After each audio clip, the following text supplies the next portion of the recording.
2025 Paper 2 Question 14. We have a ride and it's got a rotating arm, and we're told that the height of the car above the ground is given as this equation,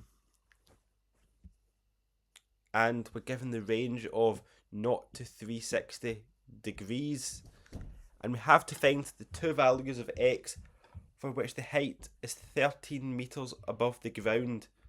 If you want to read this yourself in detail and pause the video and attempt the question, you should do so, because I'm going to continue. Now we know that h is the height of the car above the ground, and the question asks us to find x when h is 13 meters above the ground.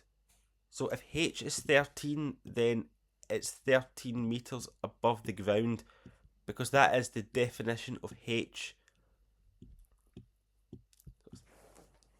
But h is also dictated by the equation 10 minus 8 cosine of x.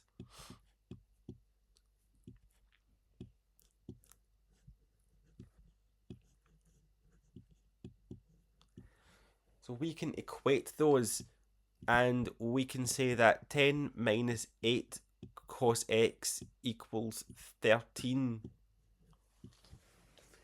We have to be really careful with the rearranging of this.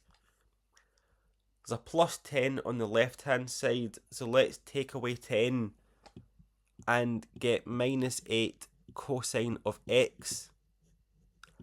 Then we'll take away 10 on either side, giving us 3, and we're going to divide by minus 8, because minus 8 divided by minus 8 is 1, so dividing through by minus 8 is 3 over minus 8. And we can just write the negative sign or the minus on the top, giving us cosine of x is minus 3 over 8. The first step you want to do is you want to get the positive value of the number on the right hand side. So what I mean is, if the number on the right hand side of an equation of this type is positive, you keep the number as it is. If it's negative, you take the positive. So we take 3/8. It's known as the modulus. So you want the modulus of the number on the right hand side, and the modulus would be 3 over 8, because it's the positive value. You then want to find the inverse cosine of the modulus of that number on the right hand side, giving us this. And plugging this into the calculator, you have to have it in degrees, and it will either be cos minus 1 or inv cos. This gives you 67.98 degrees.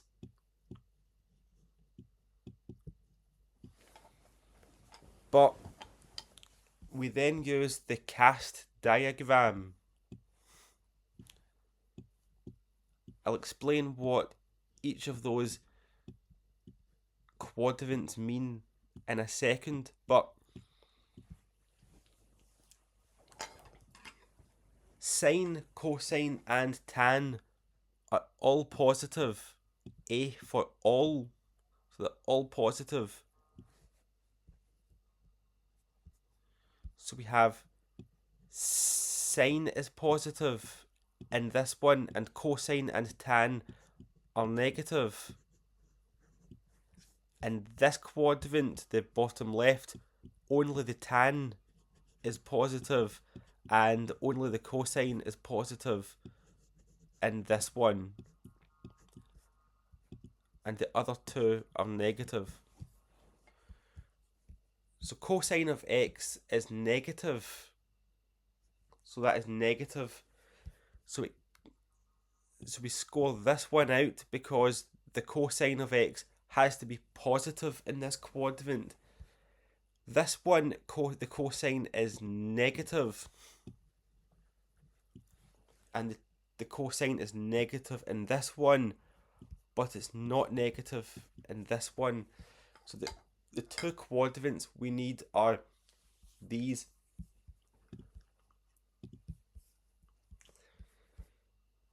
Now, suppose we have an angle between 0 and 90 degrees. Call this alpha.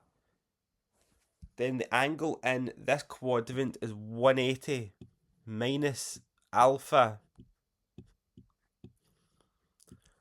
In the bottom left, we have 180 plus alpha, and we have 360 minus alpha.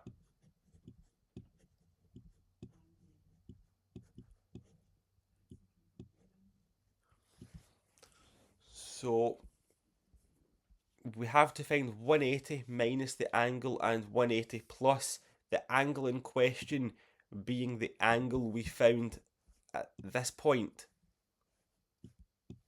So once we take the modulus of this number here, we get 67.98. So we have 180 minus alpha, so 180 minus the angle. So we can say that x equals 180 minus 67.98.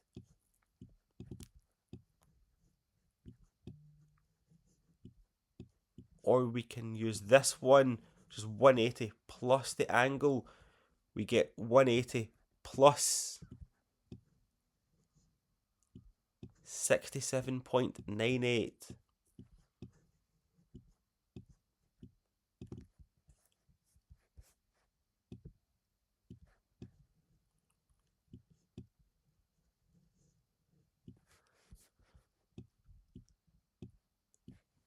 And if we do them in the calculator, we get 180 minus 67.98. The first one is 112.02. Then we get 247.98.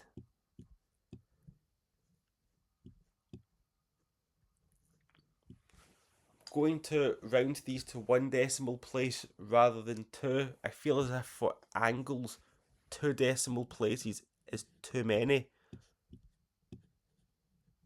So to 1 decimal place, so 1 dp x equals 112.0 or 248.0. Going to perform a sanity check. We have a look at the equation. We have the range 0 to 360, and both of those values lie between 0 and 360. So we're good, and we have two values as the question asks us to do. Let's have a look at how the SQA marked this question. Let's have a look.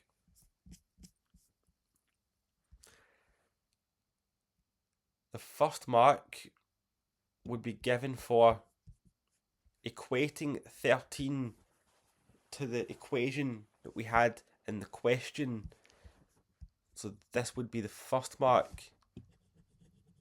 I suppose this one involves you reading the question and identifying the key information. There's quite a lot of reading to do. The second mark is for getting the equation cos x equals minus 3/8. The third mark is for getting an angle, 112. You could have had 112 or 112.0 or 112.02, but I would have rounded to one decimal place. But if you had 112 at a minimum, you would you would get the mark. 110, so rounded to two significant figures, wouldn't cut it. And the same idea with this one, so they accept 0.97 or 247.97 or 248, and that's the last mark. Let's have a look at the finer details. If you showed no working, or you used substitution or guess and check or trial and error as it's called, you get 1 mark. Now unless the question asks for it or it's the main method to use, I wouldn't use trial and error. You want to use a methodological approach.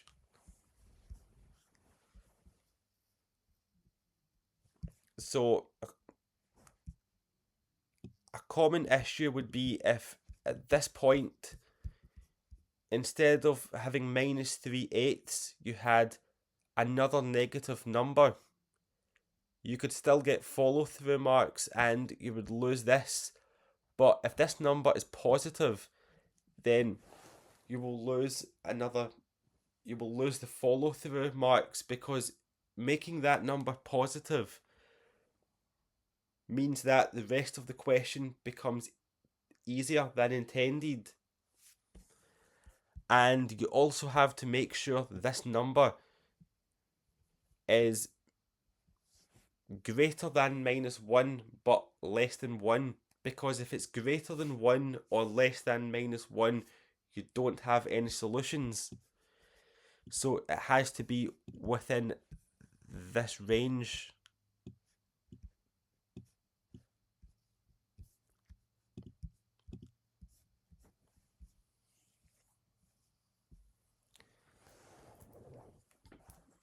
And you would lose the marks if you used radians or grad, but usually you should only lose 1 mark per paper when it comes to using radians. Like, that's the sort of thing you should only lose a mark once. So suppose in another question you gave an answer in radians, and in this question you gave an answer in radians. Usually you should only lose 1 mark in the paper.